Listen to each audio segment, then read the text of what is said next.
So, yeah, so we need to move on to the next part of the conversation.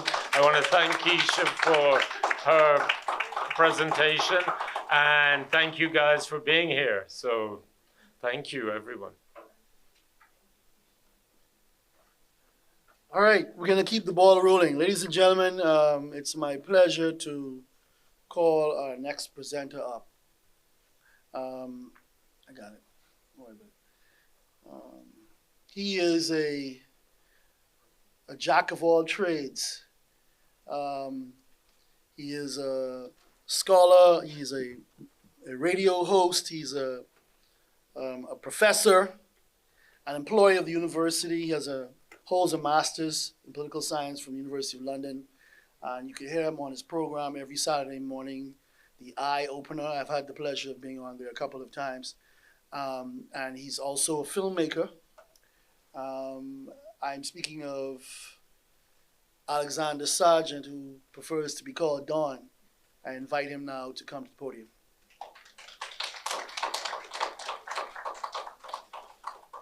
All right. In the interest of time, I had to cut out a lot of content just to give you a brief overview. I actually submitted 2 abstracts. One was examining political party constitutions and the Bahamian Constitution and comparing them to regional best practices and internationally. The second one was a critique of Bahamian liberal democracy and whether or not we actually live in a liberal democracy or not.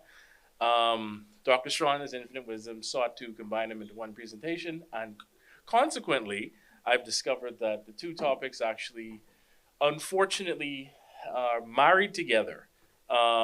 So ignore the fancy title. Basically, this is a piece of work that focuses on the examination of political party constitutions within the Bahamas. For those who don't know, the gentleman on the right-hand side, his name is Carl Schmitt.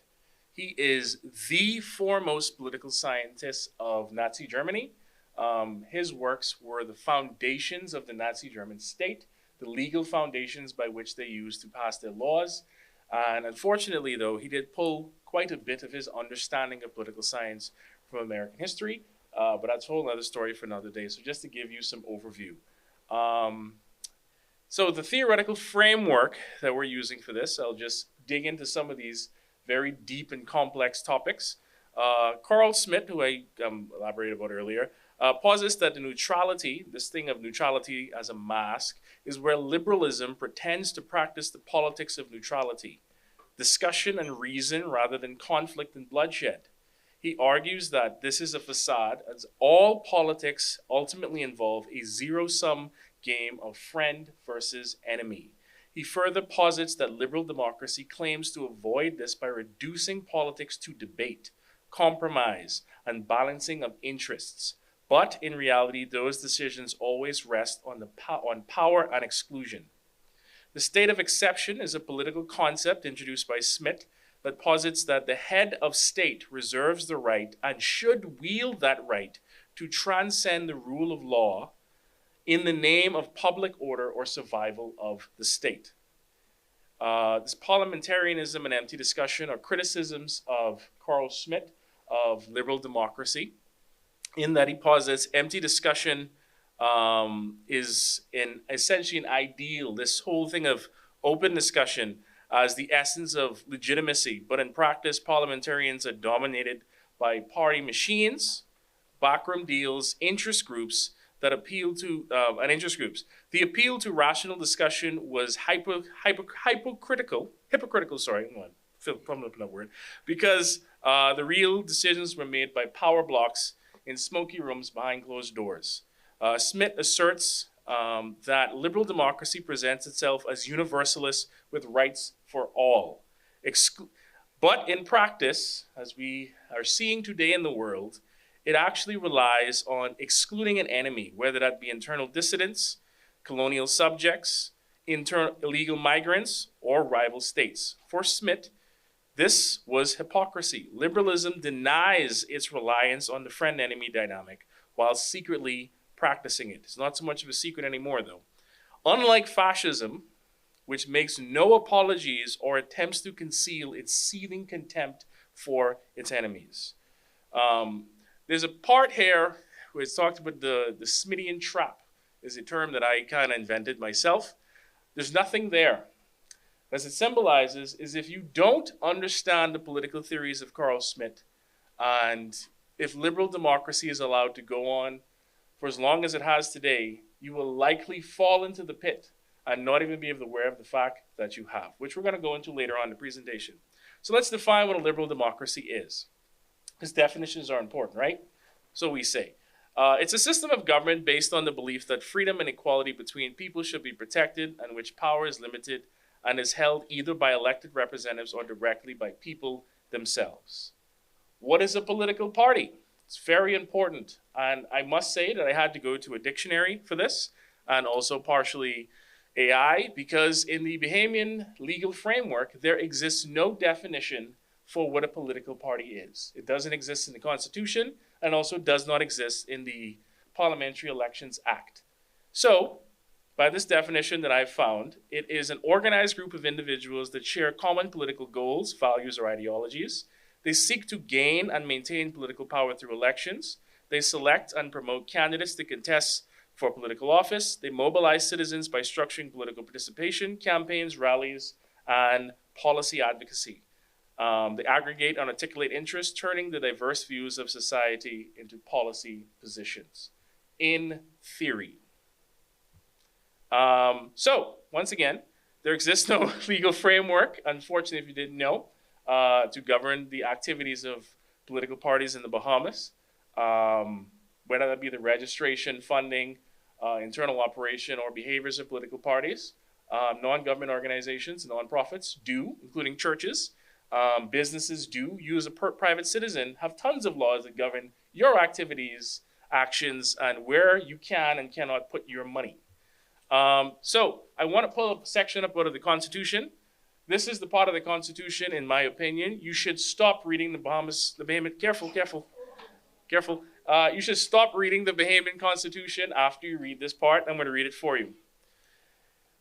Whenever there shall be an occasion for the appointment of a prime minister, the Governor General shall appoint as prime minister, A, the member of the House of Assembly who is the leader of the party, which commands the support of the majority of members of that house, or if it appears to him that that party does not have an undisputed leader in that house, or that no party commands the support of such a majority, the member of the House of Assembly who, in his judgment, is most likely to command the support of the majority of the House, the majority of the members of the House. You should stop reading the Constitution after that, put it down, and you should find the Constitution of whatever political party is in power, and you should read that. Then you should come back to the Constitution and read after that. Because the two things are intertwined, as you can see in the Constitution. It doesn't say initially that the Prime Minister shall be the person who commands the majority in the House of Assembly. It clearly says the leader of the party. Take from that as you will. So basically, power and legitimacy comes from the political party. Why are political party constitutions so important? Like I said, they are basically, in my opinion, just as important, and in some cases more important than the rest of the Constitution, because the activities, the decisions that are made within the political party are governed by that, and those decisions that are made that emanate from this private, secretive in some cases, political organization impacts your life, the policies of this country, and the way that we spend money. Political parties, like I say, constitutionally determine who can become prime minister. They basically govern the internal politics and the democracy, as we say, of within the party, which we'll go into in a bit. They decide candidates for elections. You don't. The political parties do. And we'll go into why that's so important with the selection of candidates. And they're also the Constitution's substitute for non-existent state legislation. I must say, I actually looked at four. I looked at the Democratic National Alliance, and at the point when I had essentially said that I was going to stop writing and focus on the presentation, the DNA announced they had returned. So I I did examine their constitution. I don't know if they've amended or changed it, but for this presentation, it's the Progressive Liberal Party, the Free National Movement, and the Coalition of Independents constitutions I examined. I want to give you a visual representation of why I'm doing this. What do you see here? From 1962 to present day, that's 63 years, just about, there have been 3 leaders of the Progressive Liberal Party. From 1972 to present, it's just about 50-something years, 51 years or so, 52, one of them. There have been 6. Some argue 7, but we'll go at 6 as the official number for the Free National Movement. The Coalition Independent, being the youngest of all the 3 parties examined, has had 1 so far. Like I said, the legal framework for these political parties is basically non-existent, but we'll look at what legislation we do have, which is the Parliamentary Elections Act, which determines who is qualified for an election. In terms of being elected to office, you must be a Bahamian citizen, be of the age of majority, 21 years or older, be a registered voter. In terms of if you want to vote, registered in constituency to vote in elections of members of the House of Assembly, and have been an ordinary resident in the country. And there's special provisions made for that in the Act as well for students abroad or persons working abroad through our consulates, etc. In the Parliamentary Elections Act, I must say that it is silent on critical aspects that are present in other Caribbean countries, which I'll talk about Jamaica briefly. The registration of political parties and their legal status is non-existent in the country, not in this legislation. The internal operations of political parties are not even discussed within this legislation. There is no regulation on party funding, with campaign finance reform promised for years and years, but we talk about empty discourse and parliamentarianism. Accountability and enforcement, since parties are not regulated entities, there is no authority tasked with monitoring their conduct, and no penalties can be applied directly to a party organization. I want to put an asterisk there. There is a piece of legislation based on how it is written in my layman's understanding that can, in fact, regulate by classing a political organization as a criminal group in the bill we passed to basically combat organized crime and gangs. It is written so broadly, like most of our legislation, and gives so much discretion to interpretation that if it were deemed necessary, in my layman's understanding, I'm not a lawyer or barrister, it seems as though you can class a group that could be a political organization within there. I'm not saying that should happen. Just so you can understand, political systems don't develop because people want them to develop. Unfortunately, political systems develop due to conflict, bloodshed, protests, crisis, terrorist attacks, assassinations, and external events. Something as simple as another country sanctioning you, threatening to sanction you, in the case of us in the 1990s with our banking laws. That's usually how things change, unfortunately, in most countries. We're not unique to this or immune to any of these things. So I want to look, there's several countries I looked at in this study. I looked at Barbados and Trinidad, as well as Jamaica, so I'll use Jamaica. As those of you who don't know, Jamaica is a country that has been racked by political violence since the 1960s. They have swayed left and right to the political spectrum and have had external forces like the IMF and the United States essentially exert pressure upon their system, which led, unfortunately and fortunately, to some changes and reforms. The country has the Representation of People Act, which is legislation that governs the registration of political parties. It governs who can donate to political parties, how much you can donate, how you go about donating, the activities of these political parties. And their electoral commission, which has more teeth than ours does, includes the mandatory registration of all political organizations in the country. Something I think we should do. Some considerations and challenges.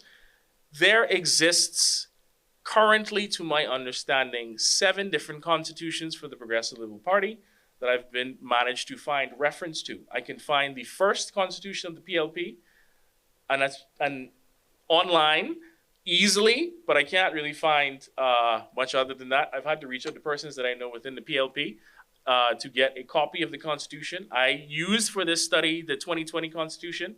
There was an amendment in 2023. Nobody seems to have it who I know, and I can't find it anywhere online. The FNM's Constitution, the FNM's Constitution also has been amended fairly recently. I do not have a copy of it, and it seems like people within the party who sent me stuff, some very senior in the party, whose names I'm going to call, don't have it either. So they sent me a 2016 version that supposedly, So I examined what I can. The bones usually doesn't change for two of these parties examined. The Coalition of Independence Constitution is right on the website if you want to look for it. The Constitution of the PLP. This is the boring stuff, but unfortunately it's incredibly important. All of these parties base themselves off of the Constitution of the Progressive Liberal Party, which is the first official political party of the Bahamas, although my colleague Latino would argue that the Catholic Church is the first political party in the Bahamas and the Anglican Church shortly after. The Constitution of the PLP establishes the PLP as an organization with the mission for advancing social justice, equality, and national development, things I think we all can get behind. It outlines memberships and pathways to membership, and this is extremely important, as you will see later. It has different tiers of membership. Ordinary membership, which any Bahamian is able and eligible to apply for. It has stalwart counselors who have to serve a certain amount of time to the party and also be basically appointed to this position within the party. There's no constitutionally set limit to this. Consequences for that will show up later. There are honorary members of the party, and obviously there are youth and women's arms. You'll see similar structures within different parties. The party is organized by these key organs, the supreme authority being the National Convention. Although they can call an emergency convention, which we'll go into later. The National General Council, the National Executive, and the Grassroots Constituency Branch, which is the body that essentially nominates candidates for election to the House of Assembly. What's important about this constituency branch, there's one per constituency, nominates candidates, as I said, organizes political activity, canvassing, fundraising, all that good stuff, has some policy inputs based on the people who live within side of that constituency, and they also select the delegates that will vote at the National Convention for the PLP. The FNM Constitution, this is a broad overview I'm giving, establishes the FNM as a national political organization committed to democracy, good governance, and constitutional order. Something we all can get behind, right? Membership is open to all Bahamians. They have various tiers of membership: ordinary members, life members / meritorious council members, which are constitutionally limited to 200 within the FNM's constitution. I'm sure you're seeing some similarities with the PLP's constitution, and honorary members.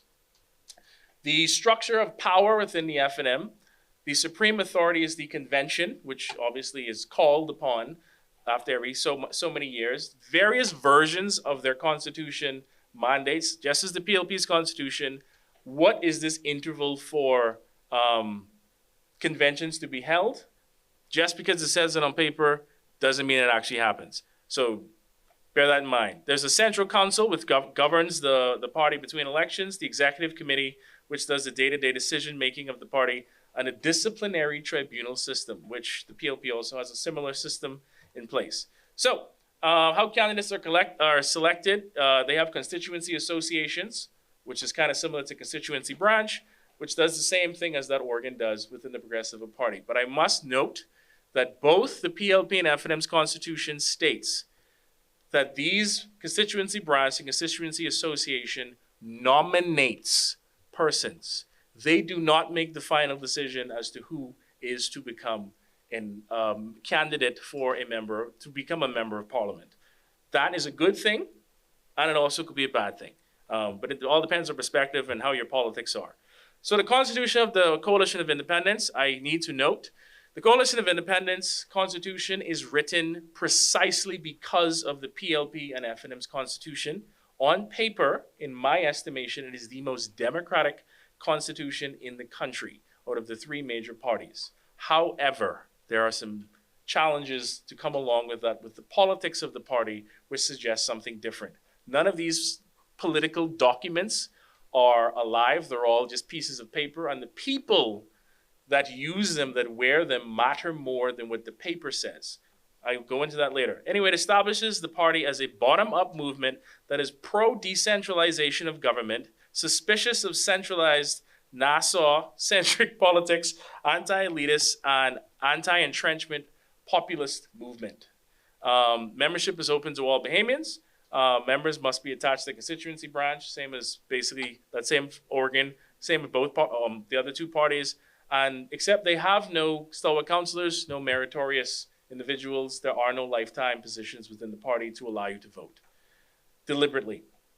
Their structure is the National Convention, which is the supreme governing body of the party. They elect the leader, deputy leader, chairman, etc. There's a National Council, which is the policy-making body, the National Executive Committee, the administrative and operational arm of the party. They have island state councils, which is unique to the Coalition of Independence Constitution. And they are regional groupings of constituency branches. That's a very interesting concept that I actually quite like. And there's constituency branches, and then there are auxiliary arms of the party. How candidates are selected? The thing that sets this constitution apart is that the Coalition of Independence constituency branch elects the candidates. There's no nomination and then something else happens. They elect that person. However, that power is still checked and limited, which I'll explain later.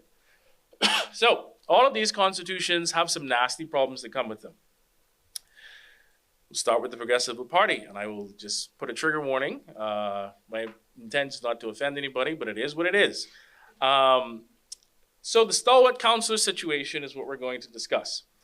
At convention, based on the Constitution made available to me, because it changes every couple of years, there are somewhere between 420 to 430 delegates who can vote, excluding stalwart councillors. This is within the constituency branches, national offices, youth branch, women's branch. There are at least 400 to 600 stalwart councillors. All of these people vote at a national convention, by the way. So what ends up happening is stalwart councillors can, because it may not universally be the case, they can lead to entrenchment for a leader, in terms of a leader, ensuring that stalwart councillors are on their side, since they're the literal biggest voting bloc and they're lifetime members of the Progressive Liberal Party. It is in their interest and advantage to ensure that your generals are happy. However, these rules can change at any point in time. As I will go into a little bit later with a picture, that right before an election or a national convention, the constitution of the party can be changed, and has factually happened on more than one occasion. The public never sees the changes because the constitutions made publicly available, in my observation, are whichever document you get your hands on. I still don't have the 2023 version. I don't know anybody that does, but I'm sure it exists. Someone has it. But any changes made prior to a convention, you don't get access to. And after the convention, when they amend, you will get access usually to that document. To the PLP's credit, they do make their constitution available on their website, myplp.com, when it's up, or whichever campaign website they use. They usually have all of this available during election time, and I would encourage the public to read their documents. They put them out for a reason. It also can allow for this whole thing of changing the constitution, delegate stacking, which has been an accusation made by some members of the party, but we'll talk about it later. Once again, constituency branches do not elect candidates, and what can happen is that the executive authority of the party can make a decision that someone else should be the candidate, as we've seen with the case of certain peoples whose name I'm not going to call, in by-elections or wishing to return to the party after losing a seat for being friends with Peter Nygaard. Anyway, the real world party mythos of the ethos and essentially the value system of the PLP is loyalty to the leader. I'm sure we've all heard and seen one party, one leader. And that's just how the party operates. I'm not here to criticize and make judgments on that, but let's just recognize that as it is. You see these three pictures? These are three people since 1997 that have challenged for the leadership positions of the PLP. Bernard Nottage challenged Perry Gladstone Christie, I think it was 1997. They're about 96, 97 for leadership of the party after Pindling had selected Christie to essentially replace him, and it went to convention. It is my understanding that B.J. Nottage supposedly won the first round of voting, and a second round was held in which he was defeated. Alfred Sayers also challenged Perry Christie. You can't challenge the king. Come on, you know better than that. He challenged Christie as well. How we know specifically what happened to Alfred Sayers, he bothered to go on a press tour to discuss his grievances, of which he then returned to the party by saying, "I'm a soldier of the party." He claimed, which I also reference extensively in my paper, that 3 days or 4 days out from the convention, a amendment, supposed emerging in the convention, was held, and a amendment was made to the Constitution to change who could vote and who the delegates were, of which he wasn't able to even get a list of the delegates until he was on the convention floor, of which he got a cut-up, very royal, unfortunately, of 1,100 and something, I think, and he had just under 200 votes. It was a complete blowout. A similar thing also happened to Glenys Hanna Martin. Actually, you'll find, if you dig back further into the history of the Progressive Liberal Party, this isn't new. But it is what it is. I'm not here to make a judgment. I'm just here to state facts. The F&M Constitution also has some nasty problems. It also shares a similar structure with the stalwart councils with the meritorious council members, of which there are 200. They are a permanent set number of delegates, of which it is in the interest of the leader of the party or anyone challenging for leadership of the party to appeal to.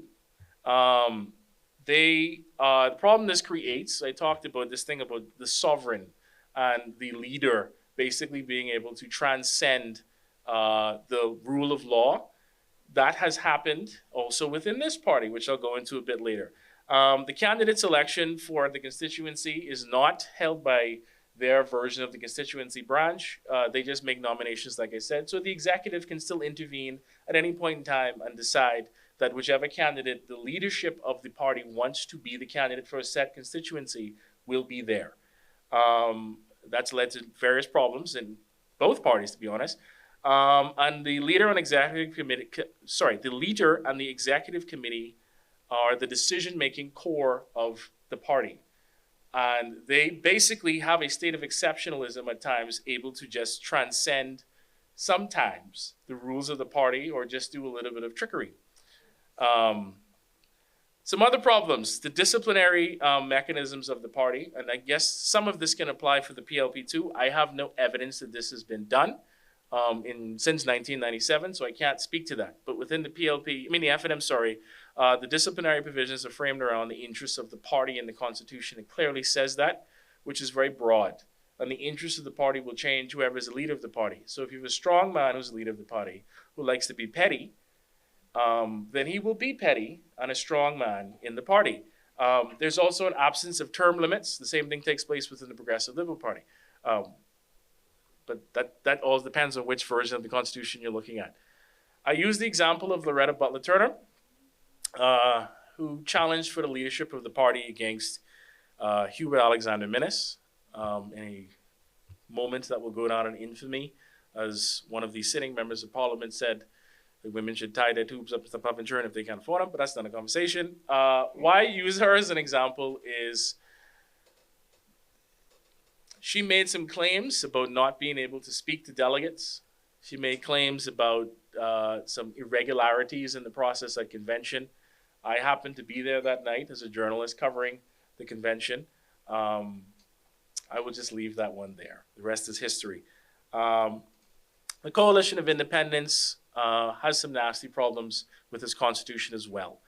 The National Executive Committee of the Coalition of Independence gives the Constitution gives the NEC the mandate to exercise residual authority, meaning it can act in any area where the Constitution is silent, and it vests all candidates before they represent. So they have to basically vet, every candidate, there's a little mistake there, every candidate before they get to be a candidate in the first place. So while the constituency branch gets to elect a person to go forth to convention and then inevitably be a representative for the party in the election of the general election of the country or by-election, the National Executive Committee can intervene in the interests of the party and the people. There's circular sovereignty taking place because since the National Executive Committee is supposed to vet people, the party leader, who's also part of the National Executive Committee, vets himself because it's nothing like the police investigating themselves, right? So there's also weak institutional arbitration. There exists currently, maybe they'll change this, no disciplinary arm within the party. There's nothing in the Constitution that speaks to this necessarily, which means that the National Executive Committee, by default, has the power to make arbitrary decisions. They are sovereign in this and have a state of exceptionalism. Rhetoric is extraordinarily important with political party constitutions. I said at the beginning that the Coalition of Independence seems to have the most democratic constitution in the country. However, if you read the policy positions of the Coalition of Independence, some of which I thought were very thoughtful and inspiring, I yandered over to the immigration policy and came to the conclusion it's a bit of the water looks very shallow and you can see the bottom. But really when you put your foot in, it's a lot deeper. I'm not here to criticize or make any judgment claims yet. I will share my opinions afterwards. But rhetoric is extremely important with all these political parties, more so than what the party documents say within the Constitution, because constitutions, unlike the Bahamian constitutions, aren't entrenched within these parties, and they change all the time, in some cases right before a convention. So in closing, I'll open up for questions. I wanted to talk about Samuel Huntington's theory of political order, institutionalism versus participation. In his piece, Political Order and Changing Societies, he posits that political decay and instability are not caused by poverty, but by the gap between rising political participation and the development of political institutions. A system matures by strengthening its institutions, political parties, legal systems, and bureaucracies, so they can absorb and channel the demands of newly mobilized social groups. Conflict is an inevitable byproduct of social modernization. The key to maturation is to not suppress conflict, even within your political parties, but to institutionalize it to create rules of the game. Peaceful transfers of power, for instance, independent judiciaries is another example that can manage and resolve conflict without systemic collapse. That brings the end of my presentation.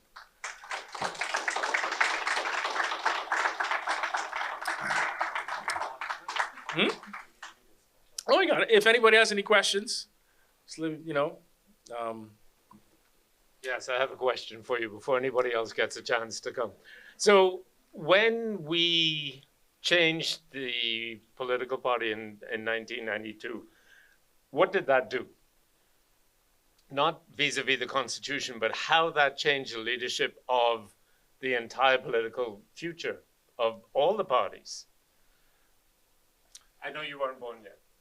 I wasn't. I was born in the world of Ingram. I'm not particularly a fan of anybody, but that's a tough question. How did it change things? I think it is one of the best things to happen to Bahamian democracy, simply because it is my opinion that one of the worst things to happen to the Progressive Liberal Party is the expulsion of the Dissident Eight, or them leaving the party. The ethos of competition within the Progressive Liberal Party died when they left. And what happened to the party after that is it became, I dare say, more extreme than the Chinese Communist Party. Because I read the Constitution of the Chinese Communist Party as well, and I see how the party operates, there are factions within that one-party state that function similarly to a plurality of parties within a liberal democracy.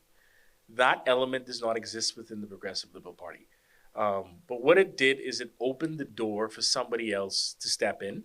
The consequence is of a party of that nature, as we're going to soon learn about the Republican Party in the United States, is when you have a 700-pound gorilla politically within your political organization, the person that they select to be the next leader has a disproportionate chance of succeeding.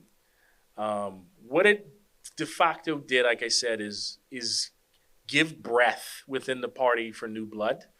But unfortunately, the lessons we've learned since then of how that process works gave birth to constitutions like the Coalition of Independence, and even led to amendments within the FNM's constitution after that.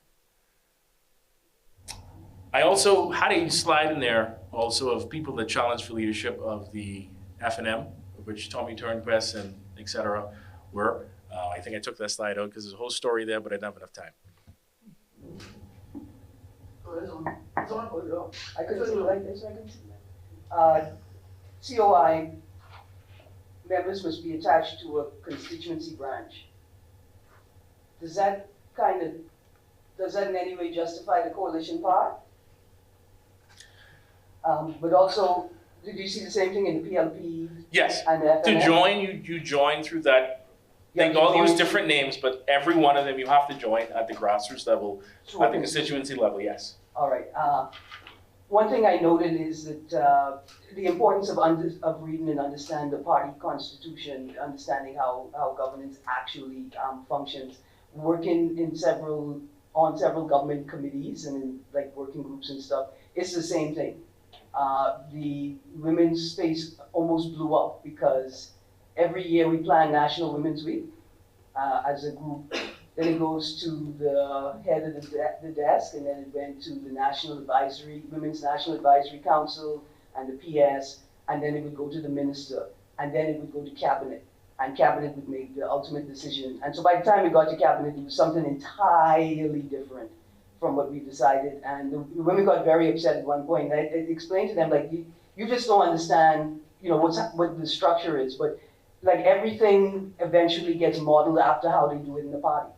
Right? They do away with the actual rules and they just adopt whatever the culture is in the party. Yeah, I would say this though, that parties do change over time. That you have to put an asterisk there because it entirely depends on what happens when a power vacuum is created within the party. I think that while on television we see the explosive infighting within the FNM, and it's characterized as a problem, I actually think it's extraordinarily good for democracy that it happens in the first place. I'm not a fan of any of these parties, to be quite frank, and I have my ideological and logical reasons for that. But I'm just saying, but the kind of like I call it the ZNS effect, where you see new reporters go in ZNS and they'd have that voice of, I'm Aaron Green, this is ZNS News. I don't know why they all do that. They don't oftentimes know why they do it either, but because you've heard somebody else do it, you do the same thing. You're not questioning the reason why you're doing those behaviors, and the consequence of that is you institutionalize stupid. Thank you.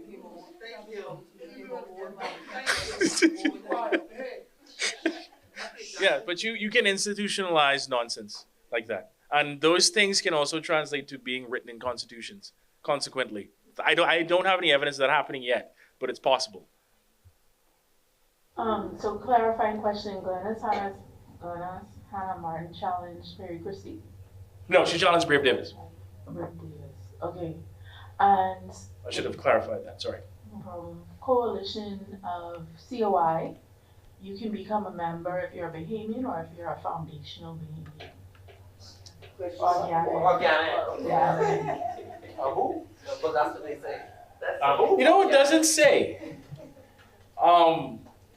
I will say, because there is ambiguity there, as you suggest, based on their rhetoric, and also the Constitution speaks to basically any area where there's ambiguity and the Constitution doesn't explicitly state what should or should not be done in that instance, the National Executive Council can step in.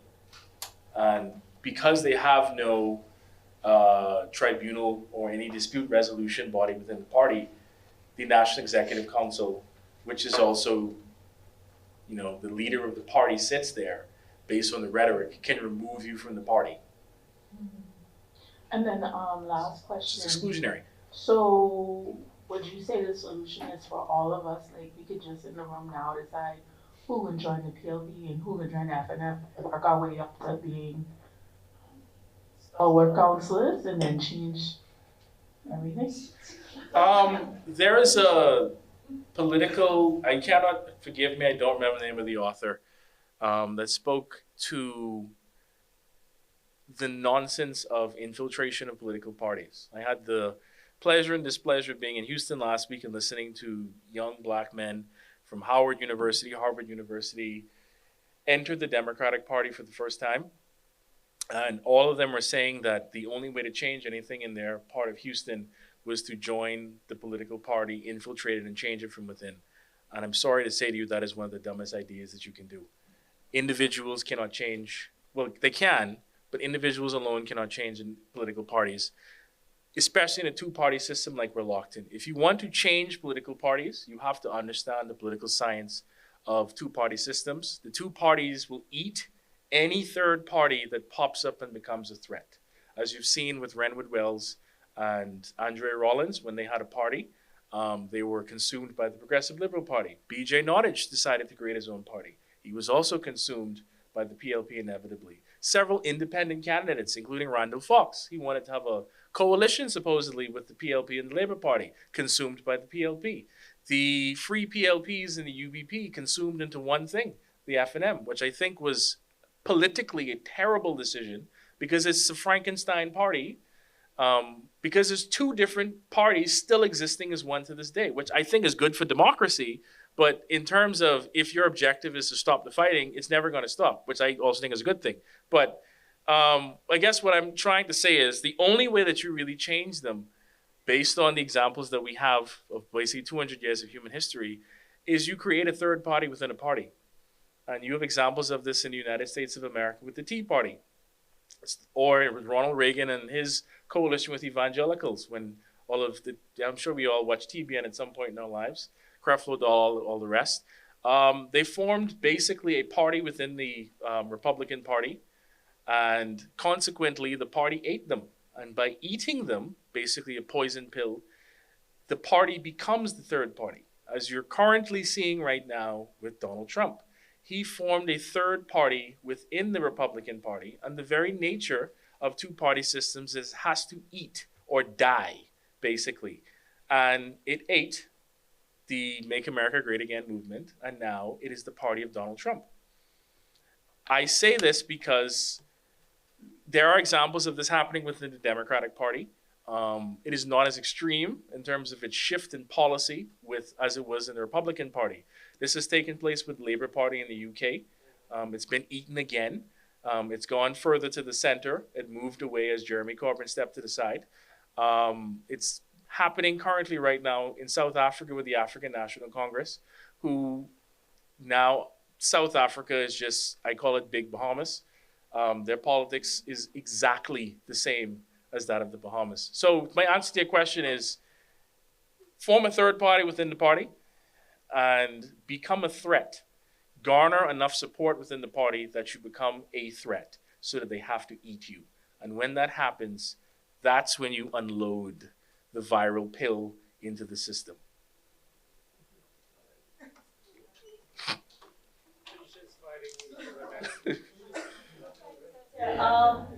Thank you for that. You truly are a political scientist, because that was certainly diabolical. Could you quickly go back to your definition of liberal democracy, please, as we are beginning? It was like the second slide. Yeah, the bottom one is, don't worry about that. Good mistake. Limited. Okay, see, this is why I know I'm not a political scientist, because I do not understand. Okay. I know I understand those words. What I don't understand is what are the basic elements of a democracy, and in what world is what you described regarding these political parties intertwined with that? Because I do not see a democratic process in any of this. What I see, and this is related to what I asked Dr. Curry the other day, right? What I see is groups of powerful people making decisions that benefit themselves somewhere at the tail end, we're asked to cast a vote, but in actuality, there is no power, there is no representation, no one asks us who we would like to represent us. So how is it not just a complete and utter farce? And where are the people actually represented in any of this? I'm delighted that you asked that question. Going back to this slide with theoretical framework with Carl Schmitt, I will inject opinion because there is no literature specifically speaking to the Bahamas on this. There's extensive literature throughout the rest of the Caribbean. The Bahamas is not a liberal democracy. The Bahamas is an illiberal democracy. And I specifically said nothing on that topic because I wanted you to come to your own conclusions on that. That's why I'm sharing my opinion. I'm not telling you to think this. The fact that a prime minister can say that he's holding a referendum and then loses said referendum, doesn't resign, and then tells you it's an opinion poll, playing in your face, then holds another referendum on gender equality, loses that referendum, and still doesn't resign, and said, resign for who? Your Grammy. So you find yourself in a situation where the tenets of Westminster democracy, which is a complete and utter failure in the entirety of the Caribbean, independent Caribbean states specifically, the political party structure is not liberal. The executives of the PLP, the FNM, and the Coalition of Independents, more so the PLP and FNM, can intervene at any time in the candidate selection process, in the tribunal process for grieving any disciplinary matters within the party. Within the structure of the Progressive Party, why you've only had 3 leaders in 63 years is because the leader of the party, similarly to the way that the Bahamas Constitution is written, is basically constitutional Jesus. And if you read the PLP's constitution in conjunction with the Bahamian Constitution, it is almost as if the PLP's constitution is written as a sister document to the Bahamian Constitution, because it silently and unimplicitly acknowledges the power by which the Constitution invests in it. And that terrifies me, because the bones within our Constitution basically allow for a prime minister to function as a dictator if they so desire. But we are fortunate enough, I guess, that cocaine came to our shores, and I guess money was the objective. So our election cycles, in my estimation, and the political process boils down to a race for the treasury of the Bahamas versus the law enforcement and armed aspects of the state.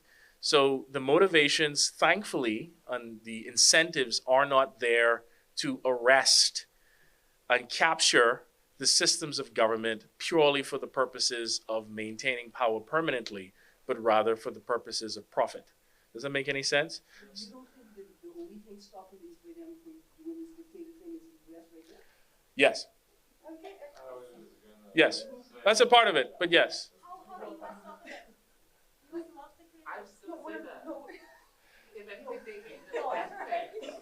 I'm not sure they love the dictators who are in power. Yeah, Finland created Finland put the dictator provision in the Constitution. Hold on. Ingram have a flipping confidential informant. I was gonna say, The US installed Ingram, right? What the US say goes. They knew we were at the precipice of the entrenchment of that. They paid to put Ingram in place. I don't think we were at the precipice. I think we were there. Right? We were there. Ingram has a confidential informant number. Rhodes has one. Apparently Davis has one. Minister has not one. Davis. Christie has one. We know Minister has one. Randall Jones has he one. admitted to it, but That's he's crazy. saying they had already informed me of I do have something. I'll just say So- one thing to that, and that is there is an argument to be made in terms of state capture of institutions that similar to the way the Chinese Communist Party works in China, where the state and its armed forces, banks, most of its industry works in service of the party.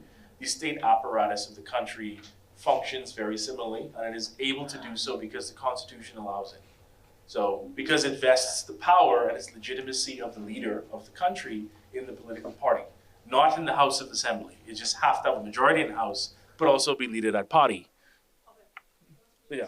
So one of the challenges I'm seeing is that we are looking at the political system without looking at the structure of the entire colony, because we are not a liberal democracy. We are a monarchical, what is it? A monarchy? A monarchy in a democracy where the monarchy actually dictates who should be in power without being present.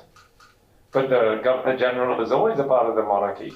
And the Governor General is appointed by the Prime Minister, who is decided by the party, as you so clearly pointed. It's a constitutional monarchy. The monarchy is really important because, as invisible as they are, they're incredibly powerful in pulling the strings of the country. But the other challenge is that, given the British example of how things work or don't work, I am not sure that there is another way out of what we have created in this country. Because in Britain it doesn't work. You can change Prime Minister and therefore buy your way into power for another two election cycles, simply by virtue of getting rid of Boris and putting somebody else in, Theresa May or somebody else. So there is no transparency and there is no real democratic process involved in the paternalistic approach to, I mean, Michael may kill me for this, but the Constitution is really somewhat laying in the face of that. But the other thing, that everybody's talking about Bahamian. What are we talking about Bahamian when you sell economic citizenship every day and they have the right to vote, and there are more Bahamians who do not look like you than who do look like you, and that will be changing radically by the time the next election goes on. Well, I thought you told me I had the last question. No, that's it. Just a little sort of difference in perspective in terms of a couple of statements people said that we're not a liberal democracy, and I want to reject that. Okay. We are a liberal democracy, and Schmidt is absolutely right. Neutrality is a mask. Neutrality is a mask, but it is an ideology of liberal democracy. And what happens in a liberal democracy is that domination that happens in our society gets masked. It's obfuscated. And the ideology legitimizes domination in our society. So we have to understand what liberal ideology actually facilitates in our society and take a more critical perspective of liberal democracy. Don't think that liberal democracy, where it's supposedly happening in the world, is giving people justice or fairness. It never has. It's always created domination in various forms. Isn't that illiberalism, though? Charles Mill says that that's illiberalism dressed. So liberal democracy is illiberalism dressed up as liberal Let's not confuse. No, you have illiberalism in liberal societies, like right? this. But the point is that the liberal theoretical framework facilitates it. And that's what Carl Schmitt talks about when he says that there is a hypocrisy in liberal democracy. Yeah. You're right. The hypocrisy is a feature, not a bug. Last, go ahead. I have a very simple question. Go ahead. Based on what you presented, are these constitutions worth anything in terms of anything? What do you mean, the party constitutions? Yes. Yes. Yeah? Yes. Because it seems like though they could just be changed to sue. So that's fine then. All right. Well, I mean, if I can whip up a new change before a convention to make it end what I want, then are they really worth anything? Is what my question is. well, They work all the time. they are literally the constitutions of these political parties are the clothes that the entity wears. So think of a political party constitution as like they Jordans basically, right? They are a signal of something because when the public reads them, like I said, sometimes they can change behind closed doors. They are, because we don't regulate them, because we don't mandate that political parties have to have conventions, blah, blah, by X point in time, that you have to register and make your constitutions publicly available and show the history of constitutions that you've had. Because there's no legislation on them, they legislate themselves. And I say this because you cannot, as a non-government organization or non-profit in this country, just decide you want to change your charter or change the way your organization operates or you report your finances. Everybody in this country, including private citizens with your bank account, businesses, when they have to send their VAT money across or be audited or provide audited financials, including this University of the Bahamas, is subject to laws and considerations of the law and the legislature in this country that political parties do not exist in. And because they exist in absolutely no framework whatsoever, they can do as they please. So it does matter to the people within them. The political party is almost its own country within our country that governs this country. Like the Chinese Communist Party is the party of China. Whenever someone wins the government of the Bahamas, that constitution of that party, they become the party of the Bahamas, as empowered by the Constitution to do so. Let's give Dawn Sargent a hand, please. All right.